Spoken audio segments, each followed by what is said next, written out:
წმინდა სინოდის ხდომა იქნა მოწვეული სამწუხარო მიზეზით, სრულიად საქართველოს კათოლიკოს პატრიარქ ილია მეორის გარდაცვალებასთან დაკავშირებით.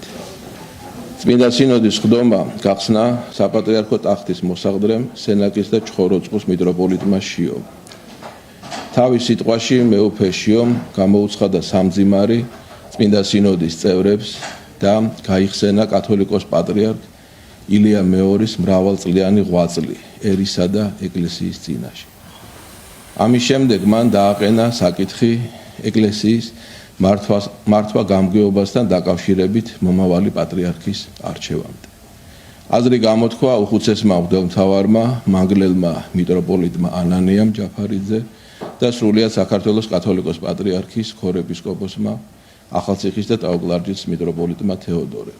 წაკითხული იქნა საქართველოს ეკლესიის მართვა გამგეობის დებულების მეოთხე თავის მეოთხე პარაგრაფი. სინოდმა დაამტკიცა პატრიარქის მიერ დადგენილი მოსაყდრე სენაკის და ჩხოროწყუს მიტროპოლიტის შიო სრულიად საქართველოს კათოლიკოს პატრიარქის ტახტის მოსაყდრე. წმინდა სინოდმა ასევე დაადგინა პირველი შეიქმნას დამკრძალავი კომისია შემდეგი შემადგენლობით. საპატრიარქო ტახტის მოსაყდრე სენაკის და ჩხოროწყუს მიტროპოლიტის შიო, ჭიათურის და საჩხერის მიტროპოლიტი დანიელი, ამბა ალავერდელი მიტროპოლიტი დავითი, ახალციხის და ტაო-კლარჯეთის მიტროპოლიტი თეოდორე, ხონის და სამტრედიის მიტროპოლიტი საბა, ბათუმისა და ლაზეთის მიტროპოლიტი დიმიტრი, ზუგდიდისა და ცაიშის მიტროპოლიტი გერასიმე, გორის და ატენის მიტროპოლიტი ანდრია, მარგვეთის და უბისის ეპისკოპოსი მელქისედეკი, სურამის და ხაშურის ეპისკოპოსი სვიმეონი, წალკელი ეპისკოპოსი გრიგოლი, საქართველოს ეკლესიის პროტოპრესვიტერი გიორგი ზვიადაძე, სრულიად საქართველოს კათოლიკოს პატრიარქის მდივანი დეკანოზი მიქაელ ბოტკოველი, საქართველოს საპატრიარქო საზოგადოებასთან ურთიერთობის სამსახურის უფროსი დეკანოზი ანდრია ჯაღმაიძე, არქიმანდრიტი კირიონი. დაკრძალვის თარიღად დადგინდა 2026 წლის 22 მარტი კვირა. დაკრძალვის ადგილად პატრიარქის სურვილის გათვალისწინებით განისაზღვრა თბილისის ყოვლადწმინდა ღვთისმშობლის მიძინების სახელობის სიონის საპატრიარქო ტაძარი. სინოდმა შეიმუშავა მიმართვა სრულიად საქართველოსთან.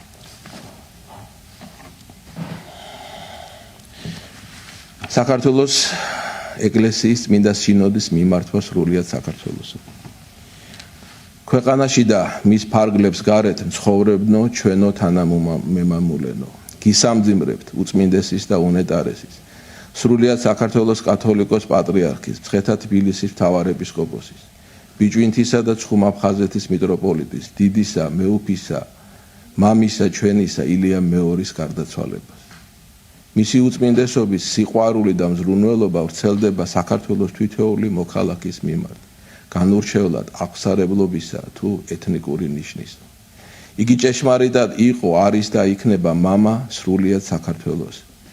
უცხოეთიდან შემოსული სამძებნის წერილებში აღნიშნულია, რომ იგი დააკლდა არა მარტო საქართველოს, არამედ სრულიად საქრისტიანოსა და მთელ მსოფლიოს. ღვთის განგებით ჩვენი პატრიარქის გარდაცვალება აღესრულა დიდ მარხვაში, ჯვრის თაყვანისცემის შვიდეულში. ეს ფაქტი კიდევ ერთხელ მიგვანიშნებს მისი მოწამეობრივი ცხოვრების შესახებ. მისი უწმინდესობის მიერ აღსრულებული 60 ქულო ღვაწლი, ღვთისაგან განშორებული ერის სარწმუნოებისკენ შემოbrunება, მხოლოდ ღვთისა და მამულისადმი სრული თავგანწირვით იყო შესაძლებელი. დიდ სიყვარულთან ერთად კათოლიკოს პატრიარქი გამოირჩეოდა ღვთივ მინიჭებული სიმდაბლითა და სიბრძნით. 59 წლის განმავლობაში მან ბეწვის ხიდზე ატარა ჩვენი ქვეყანა და მრავალ განსაცდელს გადაარჩინა. ამ უდიდესი მწუხარების წუთებში ჩვენ ასევე გვეუფლება რწმენა იმისა, რომ უწმინდესობა პირნათელი წარსდგა ღვთის წინაშე, რომ მის სულს უფალი დაამკვიდრებს ადგილსა ნათლისასა, ადგილსა მწვანვილოვანსა, ადგილსა განსასვენებელსა, სადაცა მართალნი განისვენებელს. გვეუფლება სასოება იმისა, რომ მისი ლოცვა კვლავაც განგვაძლიერებს სრულიად სულიერად და განგვინათებს გონებას, რათა გავაგრძელოთ სვლა მის მიერ გაკვალულ სამეუფო გზაზე და უახლოეს მომავალში მივაღწიოთ ქვეყნის გამთლიანებასა და აღორძინებას. დღეს პატრიარქისადმი ჩვენი სიყვარული უნდა გამოვლინდეს მისი მრავალწლიანი შეგონებების აღსრულებაში. უპირველესად ღვთისა და მოყვასის წინაშე საკუთარი ცოდვების აღიარებაში, ურთიერთ მიტევებასა და შერიგებაში. ქრისტეს მიერ სიყვარულის აღორძინებით ჩვენ შევძლებთ ქვეყანაში მშვიდობიანი თანაარსებობის დამკვიდრებას და საზოგადოების გამთლიანებას. გავაგრძელოთ სვლა ჩვენი წინაპრების მიერ გაკვალულ გზაზე, რომელთან დაბრუნებაშიც შეუფასებელია ისტორიული როლი საქართველოს კათოლიკოს პატრიარქისა. წმინდათა თანა განუსვენოს უფალმა ახლად შესვენებულსა დიდსა მეუფესა მამასა ჩვენსა ილიას და დაუმკვიდროს მას სასუფეველი ცათა. ამინ.